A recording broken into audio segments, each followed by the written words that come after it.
So our next guest is Phyllis Dixon. She has a new book called Intermission. It's a novel. And what I want to find out from Phyllis is, and I'd like her to share her journey with the audience. She did at least 2 self-published novels, and then she got a book deal for this one, Intermission.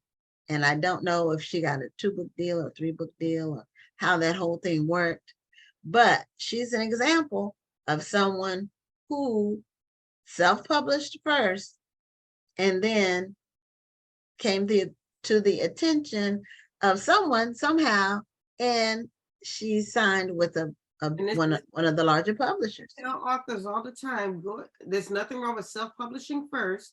Show the publishers that you're willing to work and that people want to read your stories, and they will come. Isn't that right, Miss Phyllis? That's right. Delay is not denial. Right. That's right. So Phyllis, welcome to Black Authors Matter TV.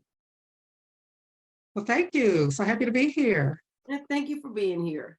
You're welcome. So I see your book behind you. Can you put it in front of the camera so people can see it a little bit better? Or is that a backdrop? Okay. All right, there you go. Intermission. And that is her new book. It just recently came out a couple of weeks ago, I believe, July 25th. Right. Is that the release date? Congratulations. How long is your book? It looks pretty thick. It's about 300 pages. Okay, very good. Yeah, solid page count. So that's a lot of words. I don't know exactly how many words 300 pages comprise, but I believe it's at least 50,000. So. Oh yeah, it's more like close to 90. Oh, okay. Well, yeah, I guess that would be more like a 200-page book, the 50,000. Well, the story is about 4 characters, the 4 women that were in the singing group. So it's told from each character's point of view. So they each kind of have a story, and then their story makes up the whole story. Okay, so they're treated individually, and then they come together at some point in the storyline. Is that what happened? Right. In terms of it kind of mixes and mingles. The terms of the story. Right. Okay. Right. All right. And so why is it called intermission? I guess for a singing group, it's like the intermission in a show, like you go to a concert. Right. Well, the story is about 4 girls who sang in a group as teens, won a contest, became successful. Just as they were on the verge of crossing over to mega success, they broke up. So now it's 20 years later, and they have a chance to reunite, and they're all considering it for different reasons. But they all also vowed not to speak to each other. And so they each have a different version of what happened. And of course, each, they say there's 3 versions, your version, my version, and the truth. So the truth is somewhere in between. And then intermission is how they get to that truth. So intermission is just the time frame between when they broke up and when they thought about getting back together. That sounds like a fun story to read. It's also very common. Well, that was my intention. I didn't hear you go in. I said it's very common among singing groups. Exactly. And that's something that always intrigued me, because they seem to have similar stories. And so it's kind of like, why does this always happen? And then also my background is actually finance and banking. So that was another thing that intrigued me, was how did they make all this money and then end up broke? Because, you always think, if that was me, that would never happen to me. Right. So that's also part of the story as to what happens and what happens to the money, and just the interdynamics of the women, and why you can see why, again, like I said, from each person's point of view, why they thought they were right in their part in the breakup. That's one thing that always intrigued me about watching the show Unsung. I don't know if it still comes on or not, but seems like every singing group had the same exact experience. And you just wonder, why didn't they talk?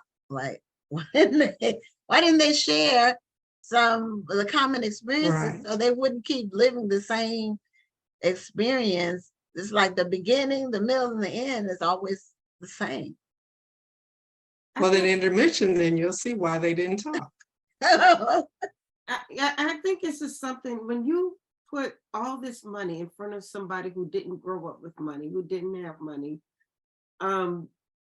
things like this can happen. It's like they have more money than they've ever had before, and they think it's endless until it ends. Right. Yeah, And the other usually thing is, it's someone not else- really as much money as you think it is, as we think it Right. is. because they don't factor in taxes. And that is very common that they don't. And then a lot of them end up on the IRS or going bankrupt because of taxes. But also they put other people in charge of their money. And they think that people that are in charge of their money have their best interest at heart, when I'm going to say most of the time they're stealing the money from the people. And really, it's nothing you can do once the money is gone, because you put them in charge of the money, and they can always claim they were owed it for services rendered or something. They can always claim it. And then it's your word against theirs. Then you got to get lawyers involved, and the lawyers get all the money. So it's challenging. That kind of fame in that industry, it might seem like it's a come up, but a lot of times it's just a headache. It ends up being a headache. Well, and then even in the book industry, I mean, there's sort of a parallel, and I can see how that happened because, again, it took me a long time to get to this point. So when I finally got an agent and we got a deal, and I'm like, where do I sign? She says, no, wait, you need to look at that. And by, this point, he's just like, I don't care. I just want the deal. I want a deal. I want a deal. So you can see how that, especially somebody younger too. Yeah. I can understand how that happens. And if it happens to somebody in finance, which is what you're in, just imagine what happens to a novice who really doesn't really know much about much, just a kid. Right. And they have talent, but they don't really know much. And so they can get taken advantage of. And their parents, a lot of times, their success or them signing the deal is for the whole family. It's not just for them. Mm-hmm. It's to help. Mm-hmm. And if you don't sign, there's 20 other people who will. So. Right. And they tell you that too. Yeah. I got 10 other people that I can sign tomorrow. That's one of the things that they say. Right. So, and that's one of the things that's kind of interesting. I live in Memphis. And so one of the things that's interesting about Memphis is you have a lot of mostly Stax, but other labels too. And so you have a lot of people that used to be in the industry, and people here are just kind of nonchalant about it. But it's very interesting to see, because I know I went to church with a guy that had been in the bar caves. I went to Al Green's church thinking it's going to be this big, mega church. And it's not, it's a regular church. I was in the library one time in the ladies' room, and somebody was singing, and I just came out and said, "Oh, you have a lovely voice." And it was Carla Thomas. So you see these people, they, had big success as far as we could see, but on the flip side, the money doesn't last forever. So yeah, for most of them. That's a really definitely sad not that you would run into these people who were huge in the industry but had nothing, and they have nothing to show for it now. Well, and that's not to say that they have nothing, but they just live regular lives. Right. So they're not, they're not on this, on the stage and, big superstars anymore. So that's kind of the ladies' story in the book. They're not broke, well, not all of them, but they're, dealing with being regular people. So is your inspiration for writing the book, was it just living in Memphis and seeing this happen every day? Well, okay, I'm going to date myself. But when I was a little girl, very, very, very, very, very little, my career aspiration was to become a member of the Supremes. And so when the Supremes broke up, I was just devastated. I was so heartbroken. I was mad at Diana Ross for years, wouldn't listen to her music, anything like that. And of course, I got over all that. But so that was something that I just kind of always thought about, what would happen if they got back together? And I would think about that and just, make up stories about it and just go on and do something else. And actually, I wrote 2 books before I wrote this book, but that was just an idea that never left me. So when COVID hit, I figured I had no distractions and I could just finish it and see where it landed. Because particularly, as you said, it is kind of a common story that we hear. A lot of books came out of COVID. I mean, a lot of people had time to write, and Yeah. they're still coming. Because the timeline when you're with a big publisher Right. is so long. So we still Right. have books that are being released, and some good ones. I wanted to ask you, you said you ran into someone who was with the Barcades. Do you remember his name? Because we had somebody at the festival. Oh, yeah. I think it was in 2019 It was in or 2019. 2018, one of them. No, I know who you had. Yeah, no, it wasn't him. Because Wasn't him. again, but he's another example because he came to I'm in a book club and he came to our book club. I can't think of his name now either, but I know who you're talking about, but no, it wasn't him. Okay, because he had written a memoir and he came to the Right, with his Mhm. memoir. right. Who's the lead singer? Yeah, if Now I that's had, going to bother me all day till I think of his yeah, see, I can name. go back and look at the previous festival flyers and find them, but his name is not coming to me. And I didn't know you were going to mention the Barcades, so I didn't have it. Didn't have it in my head because I haven't thought of his name since then. That's been what, 4 or 5 years ago. So, but he came Mhm. and he had a memoir that he talked about. He didn't sing though, but we didn't have him on the program to sing. I don't even know if he still does. Are you looking for it, Rhonda? Yeah, I'm looking for it right now because I interviewed him and I know exactly who you're talking about. And his face is, Mhm. He had a hat on, Mhm. He had blonde hair. and no, he didn't have blonde hair. he was older. He was Okay. old. Well, at the Barcades, he had to be older. Yeah. Yeah. So, I thought it was like a short, real short, but it was Yeah. like he had blondish. glasses and he wore a hat. I remember that. So, I wanted to find out about your 2 previous books that you wrote and how those did. What were they, contemporary or historical, or what kind of novels those were? And then what was your process for reaching out to, I know you got an agent, but even reaching out to find an agent? Okay, well, the first book was titled 40 Acres, and I just happen to have it here. Okay, wonderful. And it's the story of C.W. Washington. And he rose from being a sharecropper's son to the largest Black landowner in his county, and he's had a stroke. And so now the family has to decide what to do with the land, and they're fighting over the land, and it occurs at a family reunion weekend. So basically, family drama. And Okay. then the second book is Down Home Blues, and it's the same family, not necessarily a sequel, but it is the same family. And in this story, the 4 adult siblings, due to divorce, domestic violence, foreclosure, and an all-expense paid trip, otherwise known as prison, end up back home, and home is Eden, Arkansas. So again, just more family drama. And with those took me a while to, try to get an agent, try to get a publisher and all of that. And so with 40 Acres. And so when it started taking longer than I thought it should, I just said, well, I'll just do it myself. So those 2 were self-published. And I think they did pretty well. The thing that happened that I didn't understand at the time, during my job, I traveled quite a bit. So I would set up book engagements wherever I was going for my job. So basically, I got Uncle Sam to pay for my travel. So, well, I went a lot of places and did well when I went there. It was over a protracted time frame.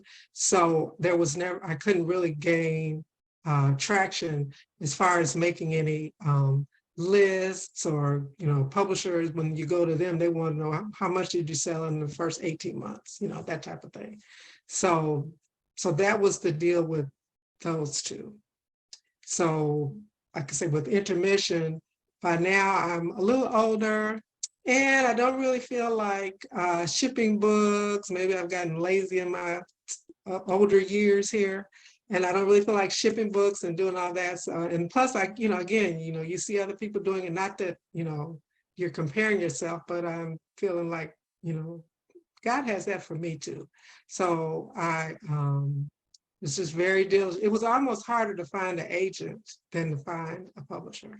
But I persevered and found an agent. And then once that happened, then things started falling into place.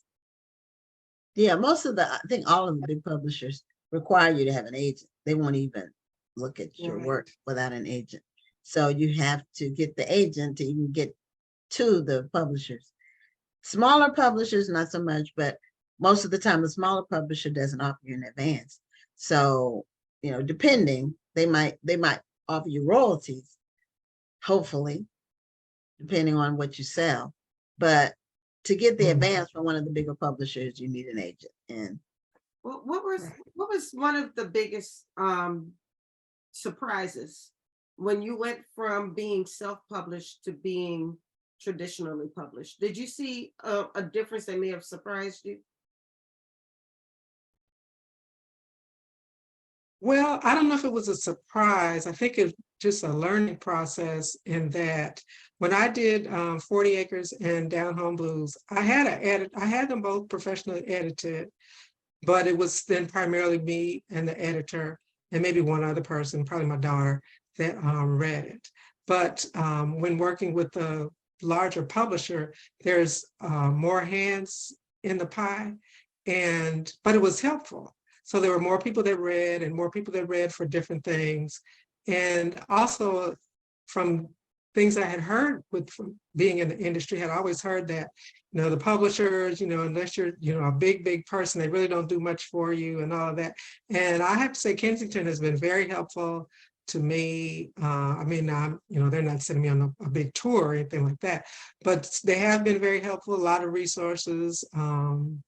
So I think that was kind of the surprising thing to me is how helpful they have been and how collaborative the process is. That's great to know. I've heard some good things about Kensington as far as working with it, because they're an imprint of a bigger publisher. I forgot who owns Kensington now. Well, it's Defina is actually the imprint of Kensington. Okay. Because I thought Kensington was also imprint of somebody, but maybe not. Maybe they're still independent. So Tony Benita said your book is 356 pages. She got a copy last weekend at the National Book Club Conference. Oh, okay. Good. So thank you. You've been busy hitting the different events, and because I see you have another event coming up in Jackson, Mississippi. Yes, on the 26th, I'll be in Jackson at Lemuria Books. So I'm looking forward to that. Met also at that same event last weekend or 2 weekends ago now. I guess I met several people from Jackson, Mississippi. So looking forward to that one. And you're going to be at the National Black Book Festival as well.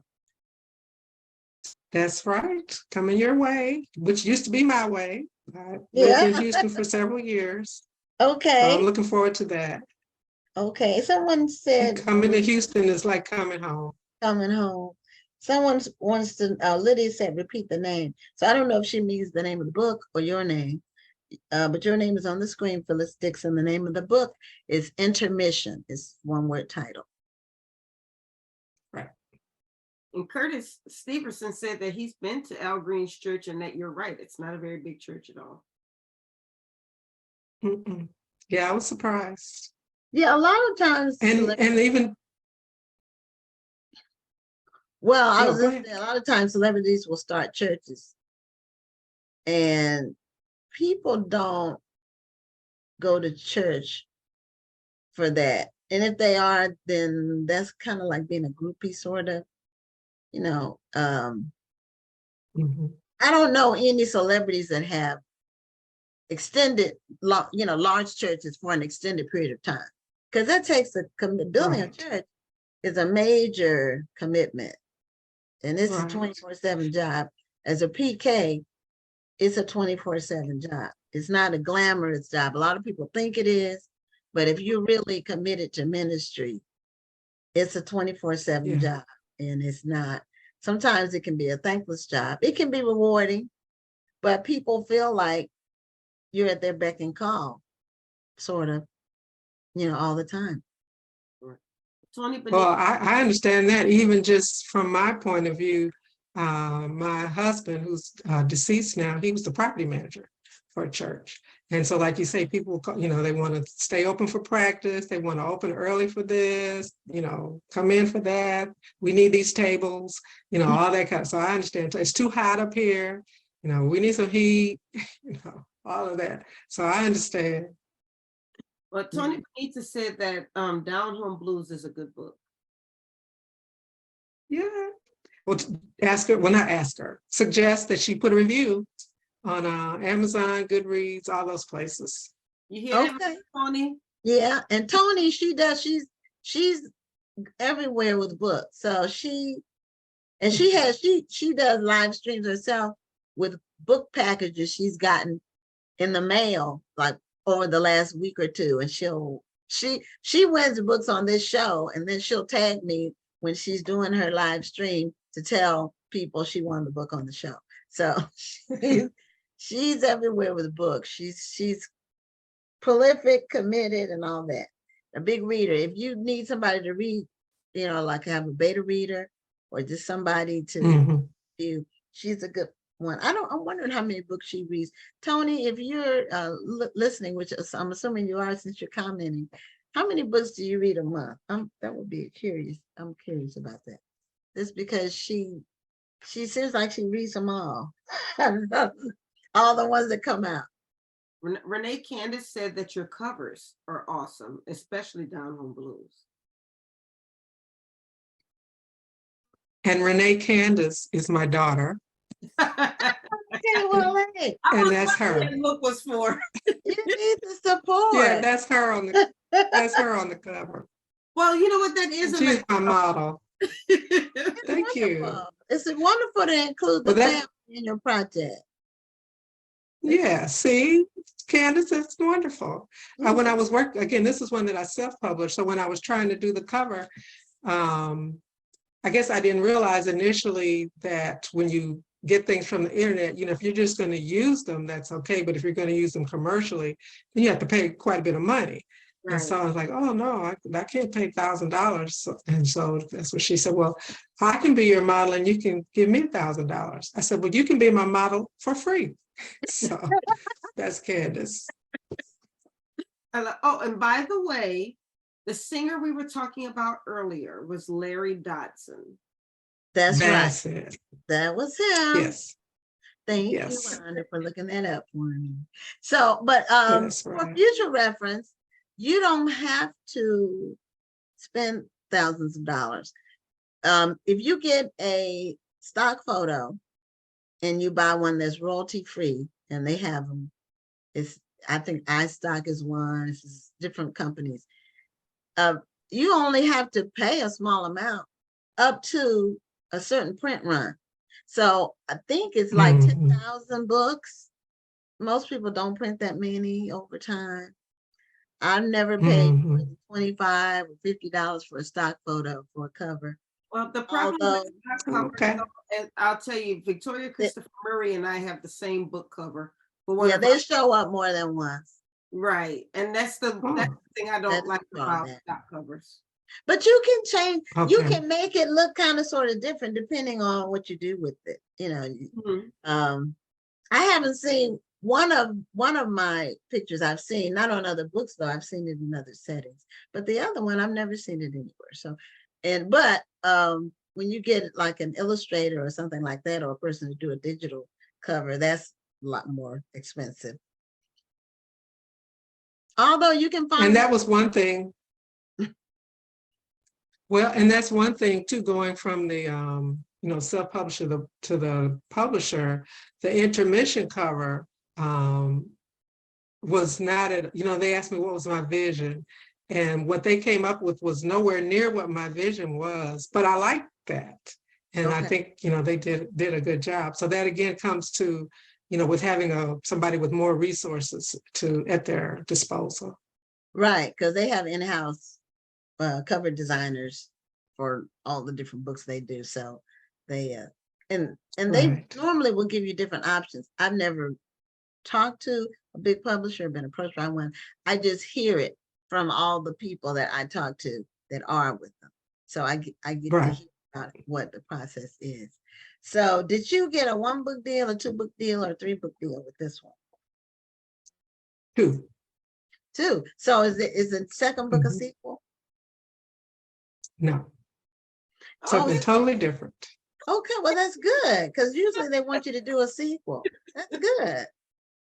I love it. I love it. Well, I would say, I know we only have a couple of minutes left. I did put the link to your website in the chat. So we ask you guys, for those of you who have read the books, make sure you leave reviews. If you've not read the book, order the book, and let's support another author, and then leave her a review. Because there are people who will not buy a book unless they read the reviews. So it's very important that you Right. love the book, leave a review so other people can support this author. I say this every week, I and appreciate that. you're gonna start listening to me. Yeah, it's true. It's true. Reviews are important because I look at them. Yes. Now if a book has like a whole bunch of bad reviews, then that might turn me off. But a lot of times, if it's somebody I know or somebody's work that I respect, I take the reviews with a grain of salt, because it just depends on what a person likes. A lot of times a person will read something that's really not the genre they like or whatever, and instead of just moving on, Right. they'll leave a review and that's negative. So it's you have to, it comes with the territory. That's what I say. Right. You put Yeah. your work out there, it's going to be reviewed. Mhm. And you can't And you can't take it personally. you can't, even though I do, but you can't. I don't mind a negative review. I just want that negative review to be fair. Tell me a real reason why you didn't like the book. I have all kinds of 4 and 5-star reviews on my books, but then somebody did a drive-by review and just put 2 stars and kept it moving. And that made me more mad than just getting a 2-star review, because they didn't say why. They just left a 2-star review and kept on moving. Let me know where I need to improve if you feel that I need to improve. Mm-hmm. So I think that's the only thing I don't like about so-called bad reviews. If you're not going to give a fair assessment of the book, then why leave a review? Right. Well, Phyllis, congratulations on your latest release and your relationship with Dafina/Kensington, and your next book. When will your next book be out? July 2024. Okay, so a year from now. Great. Okay. Well, we'll be on the lookout for it. And congratulations again. And keep writing. Thank you so much. Thank you. Thank you. Yes. I'll see you in a couple months. Okay, that's right. I hope the heat will be gone by then. Well, I know this 100-degree heat will, but about heat. The heat will not be gone. It is, well, the 100-degree heat. That's what I mean. Anyway, it's been brutal. So we'll see you in October. Sounds good. Thank you. Thank Appreciate you. it. Have a great night.